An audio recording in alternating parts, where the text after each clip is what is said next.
उस देश में या उस राज्य में डिक्टेटरशिप आ जाता है। विराट कोहली और MS धोनी। रोहित शर्मा उन्होंने बांग्लादेश के खिलाफ 138 रन बना करके नवात उसको मैच जिता करके गए थे, तो एटलीस्ट 2027 का वर्ल्ड कप खेल के और हमें जितवा के जाए। बिहार के युवा है तो मतलब नीतीश जी फिर से CM बनेंगे या नेता प्रतिपक्ष तेजस्वी जी को ही चाहिए, तो उसके अंदर डिक्टेटरशिप की भावना आने लगती है। अगर राहुल गांधी देश के प्रधानमंत्री बनते हैं तो ये देश का सौभाग्य होगा।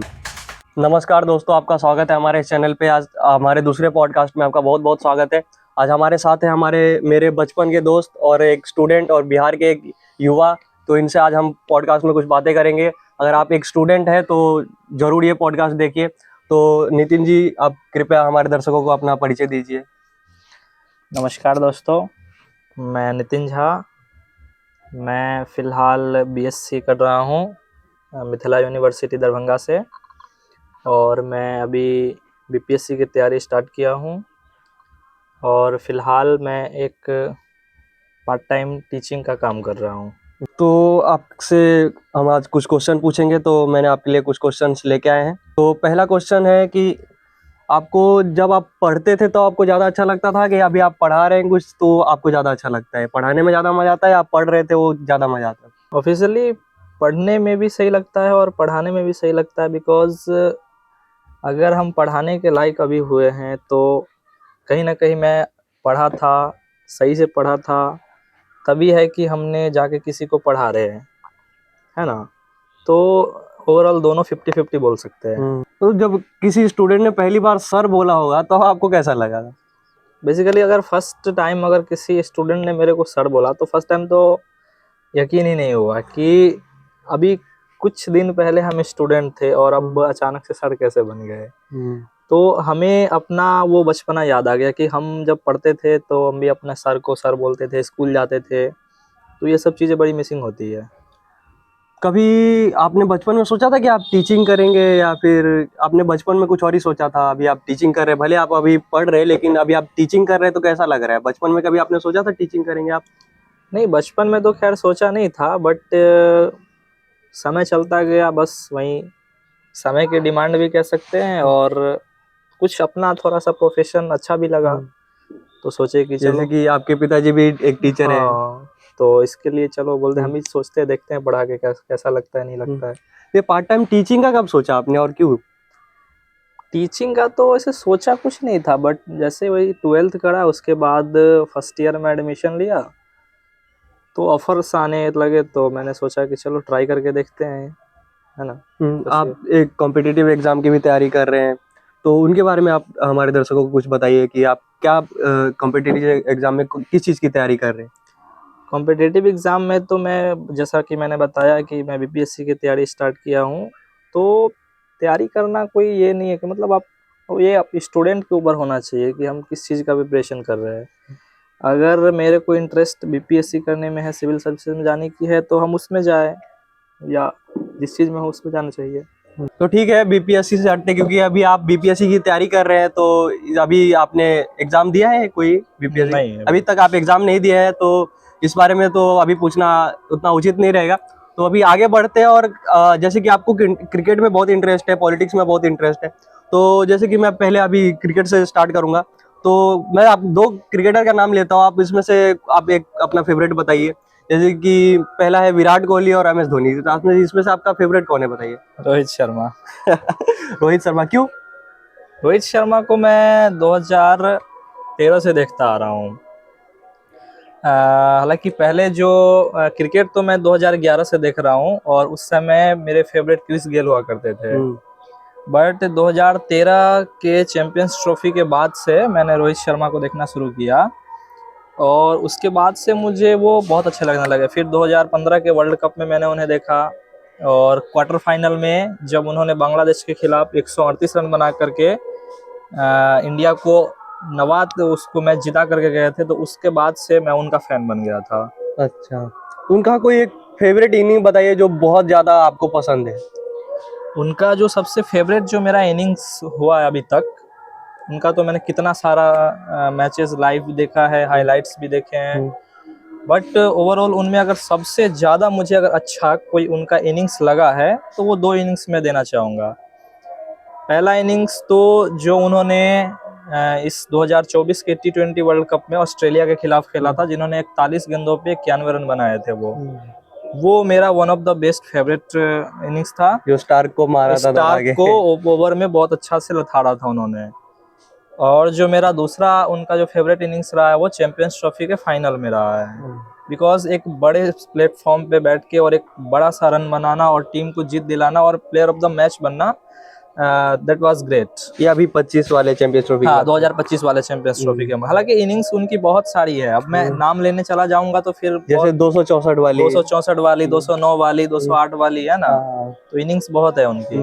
तो चलिए, क्या पता रोहित शर्मा के पास ये वीडियो पहुंच जाए। आप बताइए कि उनको, उनसे अगर आपको मिलने का मौका मिले तो आप क्या बोलना चाहेंगे, उनको क्या बोलेंगे उनके? अगर उनसे मेरे को मिलने का अगर मौका मिले तो जो फिलहाल मैं उनसे अगर कहना चाहूँगा कि एटलीस्ट 2027 का वर्ल्ड कप खेल के और हमें जितवा के जाएं। हाँ, ये तो पूरा इंडिया यही चाहेगा। चलिए ठीक है। तो क्रिकेट तो बचपन से हम लोग साथ में खेलते आ रहे हैं, बचपन से मजा आ रहा है। तो चलिए अभी क्रिकेट से हट के थोड़ा पॉलिटिक्स की बात कर लेते हैं। जैसे पॉलिटिक्स में तो सबको इंटरेस्ट है। अभी आप एक युवा है, बिहार के युवा है, तो बिहार में तो अभी लोग विधानसभा चुनाव भी चल रहा है। तो विधानसभा चुनाव में क्या लगता है कि इस साल क्या होगा? मतलब नीतीश जी फिर से सीएम बनेंगे या कुछ पलटी होगा, सत्ता पलट होगा इस बार, क्या लगता है? इस बार जहां तक अगर ग्राउंड जीरो पे आगे देखा जाए तो ऐसा लग तो रहा है कि इस बार परिवर्तन होगा और होना भी चाहिए, because it is a demand of time. परिवर्तन होना चाहिए।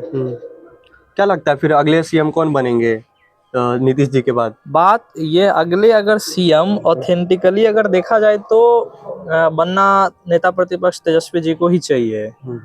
लेकिन जहां तक बात बिहार की रही है तो हमेशा से बिहार में हमने देखा है कि उसी चीज का, उसी पार्टी का सरकार बनता आ रहा है जो किसी न किसी से कहीं ना कहीं गठबंधन से जुड़ी हुई है, और इसका सबसे ज्यादा जो फायदा है वो नीतीश कुमार को मिलता आ रहा है हमेशा से। चाहे वो सरकार एनडीए की बने और चाहे वो सरकार इंडिया गठबंधन की बने, अगर आरजेडी अगर अच्छा सीट लेती हैं तो उन्हें बहुमत से अगर कुछ सीटों की दरकार होती है तो उनको नीतीश चाचा को अडॉप्ट करना पड़ेगा। अगर बीजेपी भी उतना सीट लाती है और बहुमत से थोड़ा पीछे रहती है तो फिर भी उन्हें नीतीश चाचा को अडॉप्ट करना पड़ेगा। मतलब कि और नीतीश चाचा जिसमें गए, और अगर, क्योंकि वो जिसमें जाएंगे सरकार उन्हीं की बनेगी, सीटें उनकी ज्यादा नहीं होती है, 20-25 सीटें ही बहुत वैल्यूएबल होती है जो उनको आराम से मुख्यमंत्री बना के चली जाती है। तो अगर ऐसा हुआ तो जनता को ये बात समझना पड़ेगा कि इस बार ऐसे जगह वोट ना करे जहाँ पे कोई थर्ड पर्सन आके और मुख्यमंत्री बन जाए। किसी एक पार्टी को वोट डाले, अच्छा डाले और उनका सरकार बनाए। तो अभी हम लोग बाजपट्टी विधानसभा क्षेत्र में आपका है, तो बाजपट्टी से क्या देखते हैं आप कि जो पिछले विधायक थे वही जीतेंगे या इस बार किसी और का भी चांस है? बाजपट्टी से तो पिछले बार मुकेश यादव जी ने बहुत अच्छा परचम लहराया था अपना, और इस बार उन्हें टिकट मिलते मिलते नहीं मिलने का पूरा चांसेस आ रहे थे। पहले खबर आई कि मिलेगा, फिर आई कि नहीं मिलेगा, बट ओवरऑल मिल गया। तो आज उनका नॉमिनेशन भी था पुपड़ी में, तो इस बार ऐसा लग रहा है कि उन्हीं का चांसेस है। बिकॉज हम कितना भी इस बात से हट जाए लेकिन हमें ये बात एक्सेप्ट करना पड़ेगा कि बिहार में कास्टिज्म होता है और होता ही रहेगा। ये चीजें हम एक बार में खत्म नहीं कर सकते। तो मतलब कि सिर्फ मुकेश यादव जी सिर्फ कास्टिज्म के बाद चलते जीतेंगे या फिर उन्होंने कुछ काम भी किया है, काम की वजह से भी जीतेंगे? हम कास्टिज्म इसलिए बोल सकते हैं कि बिहार में जो वोट देने का जो तादाद रहा है वर्षों से, वो काम के नाम पे नहीं रहा है। इस तरह से मैं मतलब सीधा खंडन नहीं कर रहा हूँ कि नहीं रहा है, लेकिन ज्यादातर लोग जो वोट डालने जाते हैं तो उनका सबसे पहला पर्पस ये रहता है कि हमारे तबके का है या नहीं है। अगर है तो उनको वोट वो करेंगे ही करेंगे।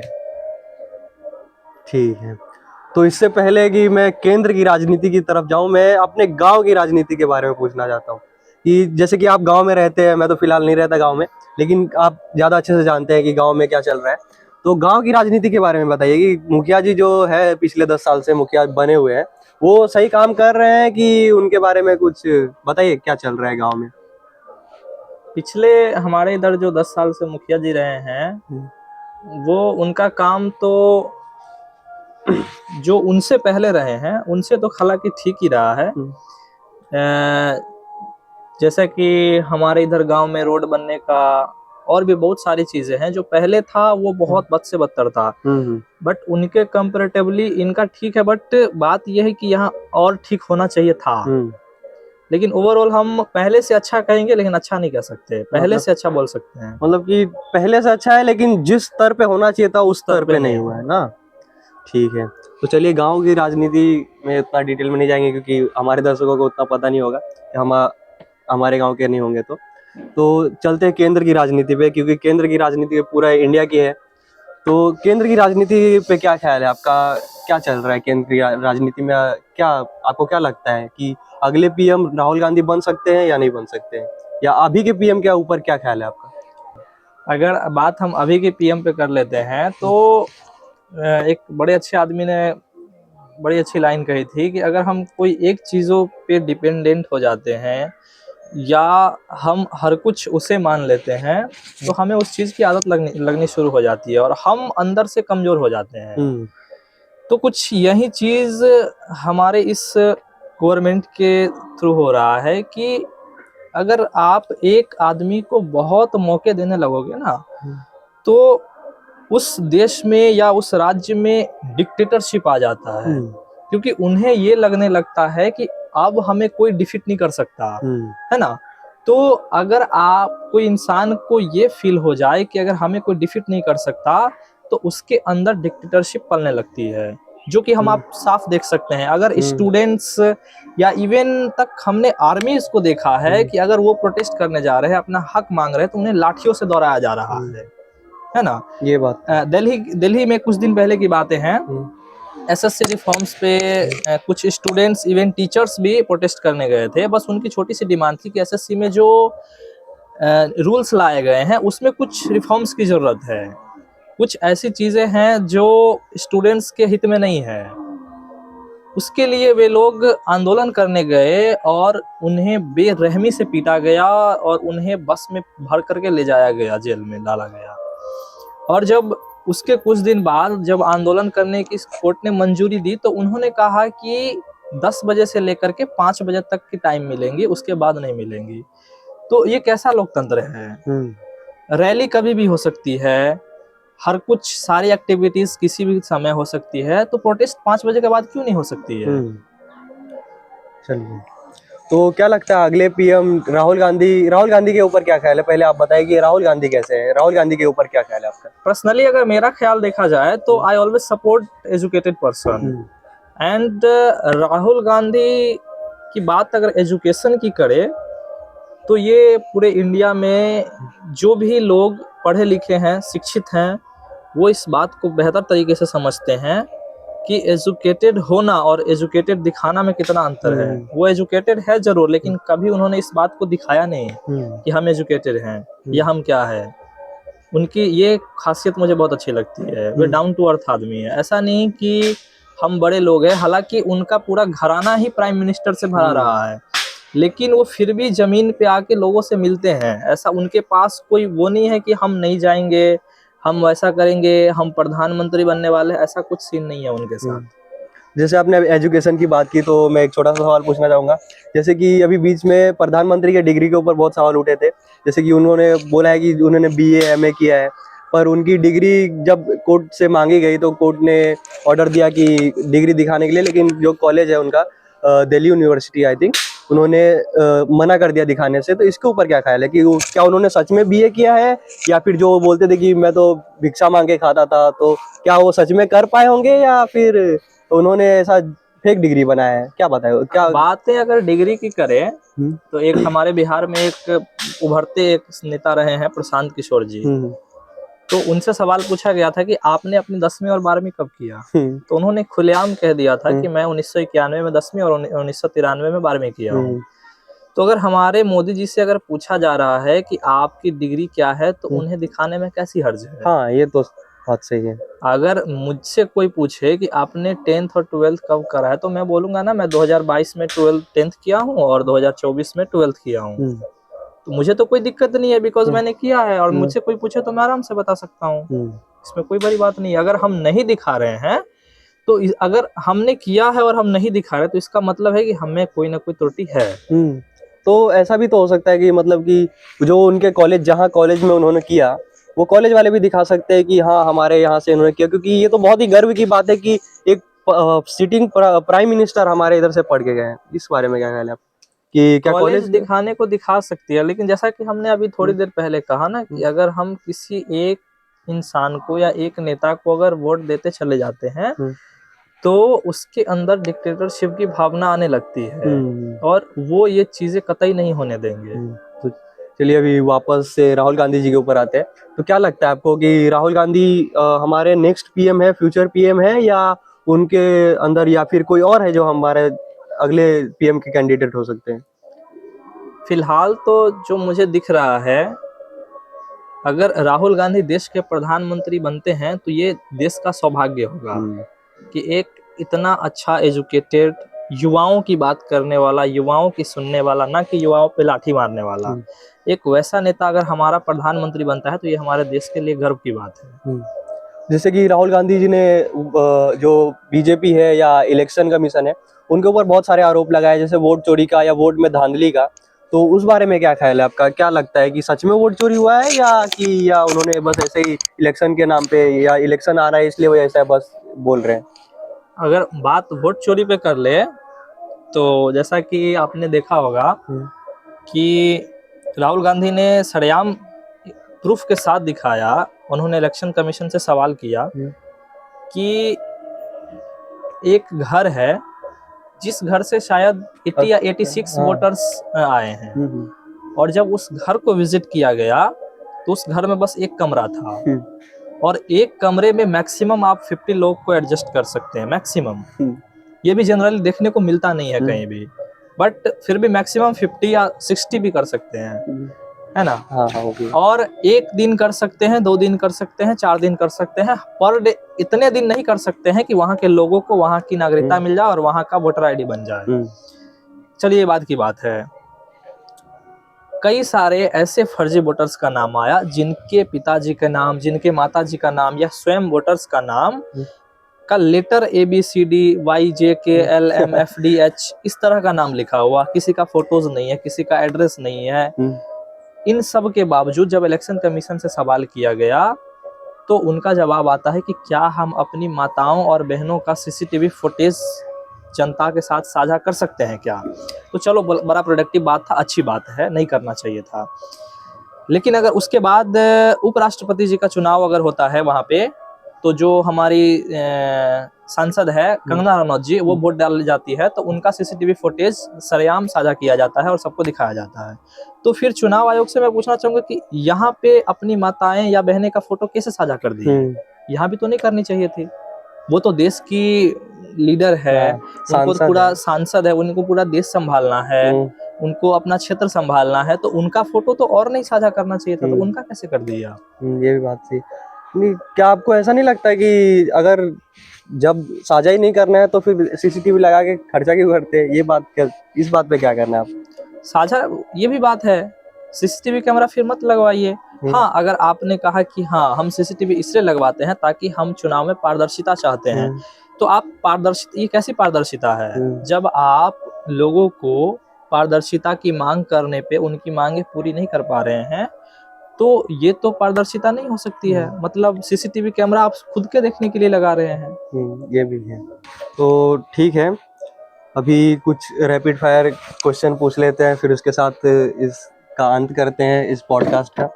तो ठीक है, एक क्वेश्चन है कि सुबह उठते ही आप सबसे पहले क्या चेक करते हो, फोन या नोट्स? सुबह उठते ही फोन। फोन, ठीक है। तो चाय पसंद है या coffee? None of this. Favourite teacher का नाम क्या है? कोई भी टीचर जो आपने अभी तक बचपन से लेके अभी तक पढ़ाया, आपको बहुत अच्छा लगा कि इनसे पढ़ के मजा आता है? उमेश कुमार निराला, क्योंकि उनसे मैंने बहुत कुछ सीखा है। पढ़ाई रात में करते हो या सुबह? कब मजा आता है पढ़ाई करने में? दोनों में। दोनों में, ठीक है।